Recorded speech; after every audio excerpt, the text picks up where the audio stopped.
Nós já no último domingo, né, embora tenha ficado um pouquinho ofuscado que a gente teve o batismo, mas no último domingo a gente já entrou no que é chamado de tempo comum.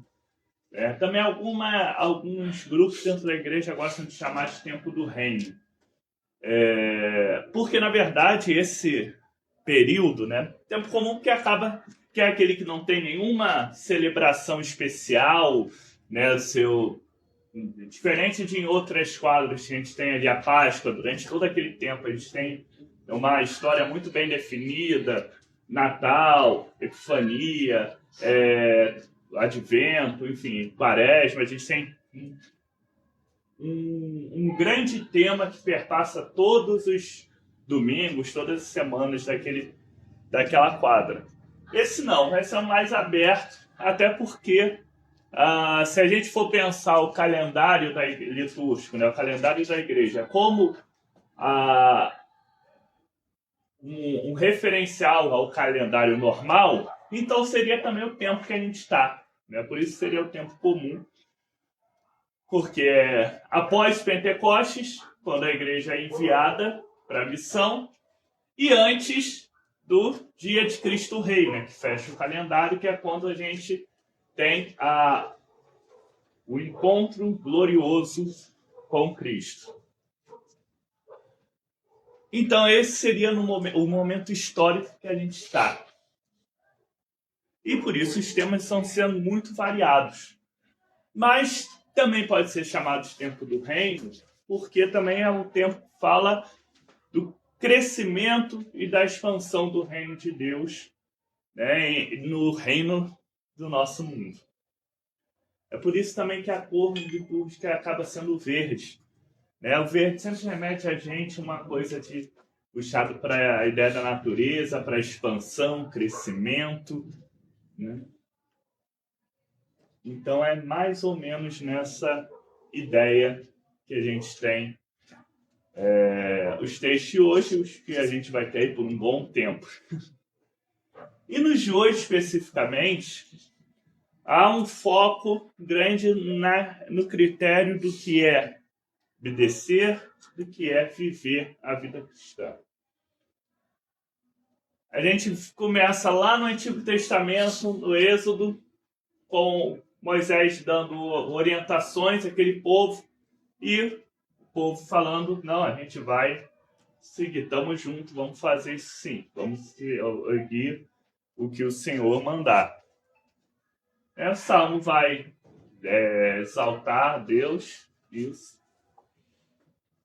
Em Romanos, já parece que Paulo sai um pouquinho, mas não é exatamente isso, não.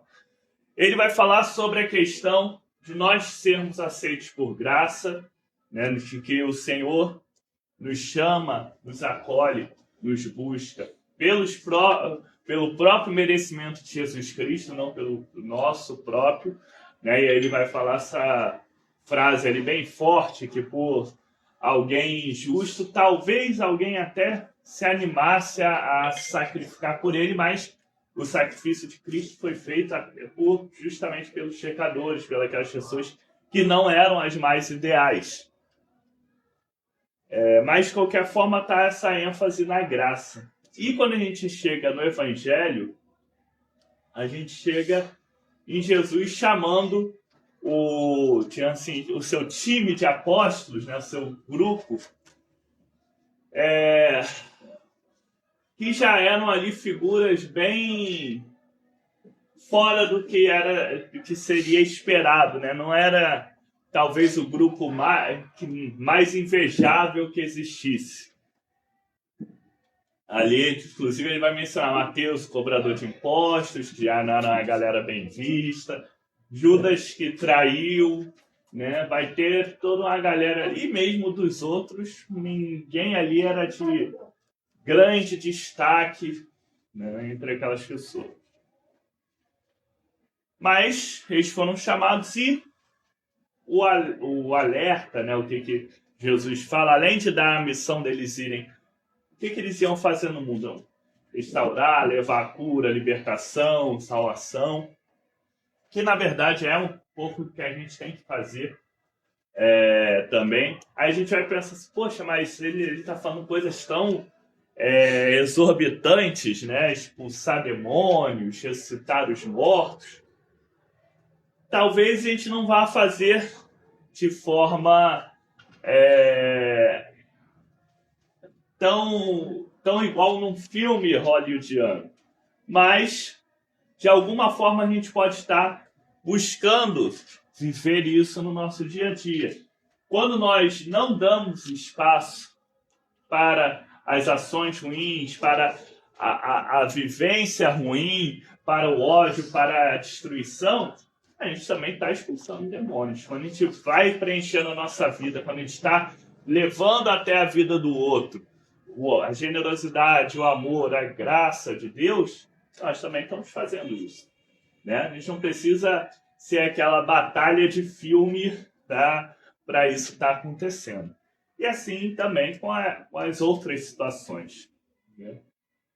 A gente fala de curar alguém, a gente precisa curar milagrosamente. A nossa presença pode ser um sinal de cura na vida daquela pessoa. A gente pode estar sendo instrumento, sim, de cura. Não necessariamente daquela forma mais pirotécnica, aquela forma mais chamativa. Até porque Deus age também muito na descrição.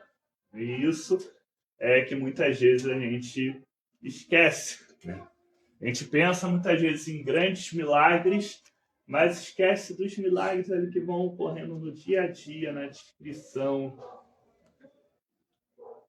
E aí a gente esquece do exemplo lá do profeta que ouve a tempestade, ouve o vento e não vê a presença de Deus. Mas quando ouve a brisa suave, discreta, ele percebe a presença de Deus nela. Então nós somos chamados dessa forma. E aí tem uma parte ali que Jesus chama a atenção que é fundamental. E aí linka com o que Paulo falou. Nós recebemos de graça e de graça damos.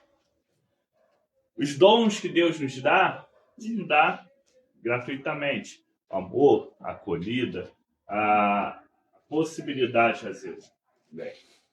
Então nós também devemos buscar fazer isso de graça. Quando a gente fala de graça, não é só em questão de pensar numa retribuição financeira. A gente deve buscar fazer porque nós entendemos que aquilo é o correto, independente de alguma retribuição.